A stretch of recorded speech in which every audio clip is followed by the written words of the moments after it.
The mistake people keep making is thinking the Black Death was the story. It wasn't.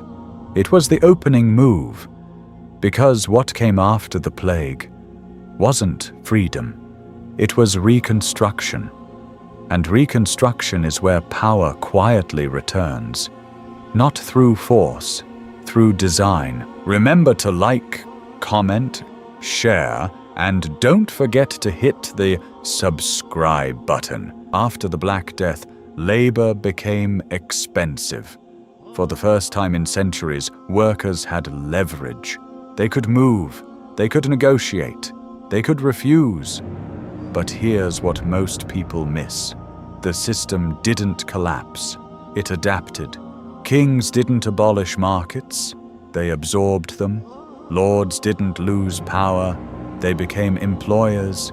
And serfs didn't become free citizens overnight. They became something more subtle, contracted labor.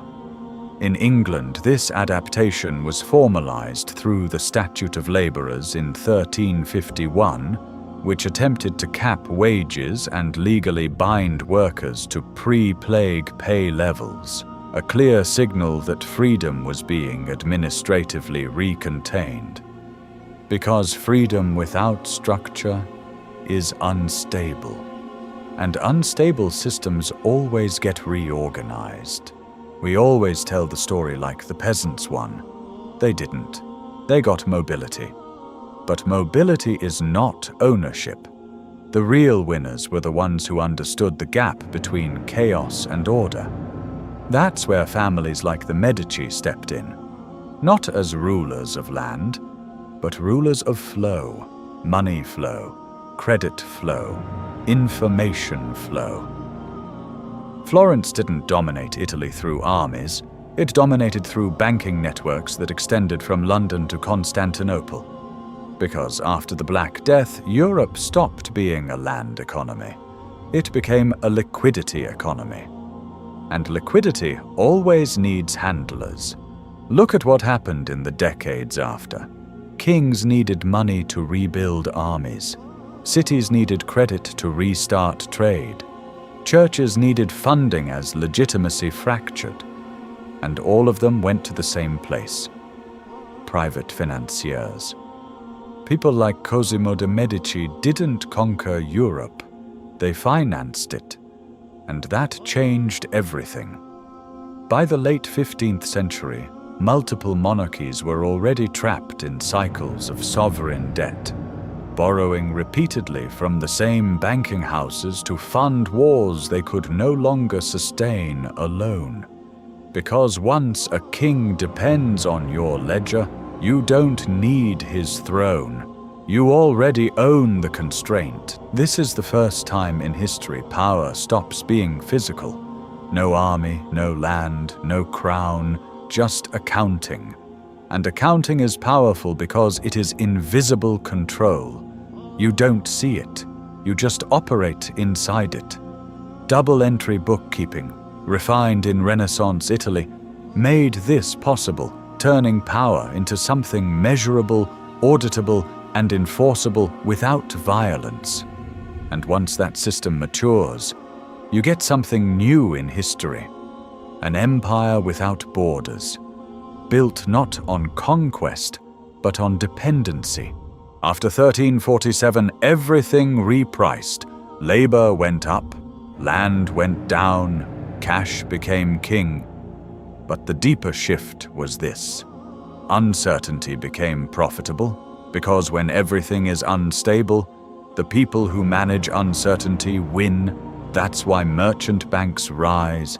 That's why insurance appears. That's why credit systems explode. The earliest marine insurance contracts emerge in Italian port cities precisely during this period of post-plague instability. Monetizing risk itself. It is not innovation. It is adaptation to shock. And every shock in history does the same thing.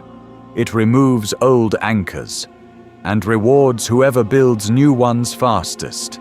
Now look at AI. It looks like a tool, but structurally it behaves like the Black Death.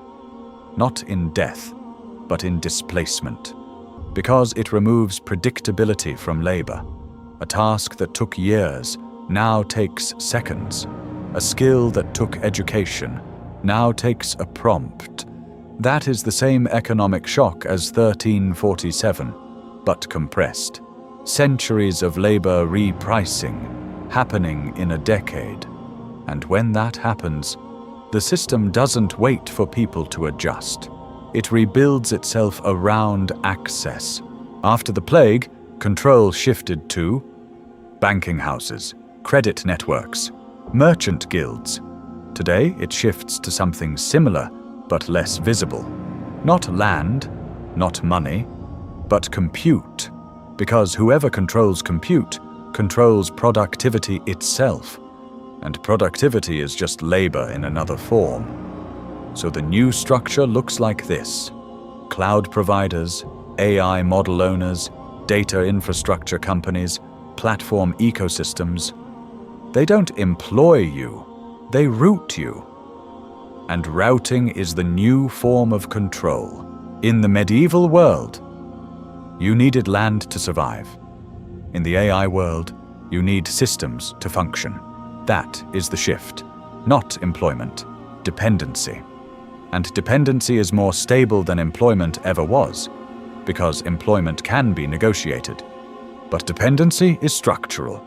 You don't leave it, you operate inside it. After the plague, labor scarcity lasted generations. That gave workers leverage, but it also gave systems time to stabilize. This time, there is no delay. Because AI doesn't wait for demographics, it scales instantly, which means something crucial: the bargaining cycle collapses. Before workers adapt, the system updates. Before norms form, the structure shifts. That is why this feels different from every previous industrial shift. It is not slower than humans, it is faster than institutions. The peasants' revolt of 1381 worked on one assumption: pressure needs geography. You could march on London, you could target a king, you could disrupt physical systems. Even later revolutions, from 1789 France to 1917 Russia, relied on seizing physical centers of power. But modern systems are not physical in the same way. There is no single gate to the castle. There are millions of micro-gates. API platforms, accounts, networks, permissions. So rebellion changes shape. It becomes exit instead of confrontation, leaving instead of fighting, forking instead of burning. After the Black Death, merchants became kings without crowns. After industrialization, industrialists became states within states. After globalization, financiers became invisible governors of capital flow. After AI, a new class emerges again. Not builders, not owners, controllers of access.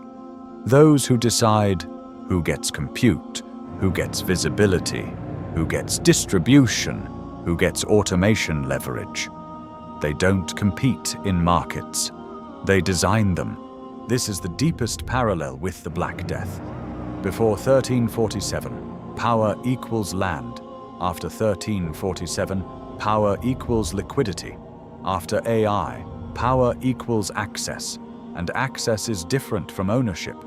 Ownership is static. Access is dynamic. Ownership can be taxed. Access can be throttled. Ownership can be inherited. Access must be granted continuously. That is why access is the most powerful form of control ever created. The Black Death didn't just change wages. It changed what value meant. It moved value from objects to systems, from land to flow, from ownership to coordination. And now AI is doing the same thing again, but faster, cleaner, less visible, more total. After the Black Death, the question was, who controls scarce labor? After AI, the question becomes, who controls abundant intelligence? Because intelligence used to be the bottleneck. Now it is infrastructure. And whoever owns infrastructure doesn't compete in the system. They define the system. And that is the part history never changes. Only the names, only the tools, only the speed. But the structure, it always returns. Different mask, same geometry. Remember to like, comment, share, and don't forget to hit the subscribe button.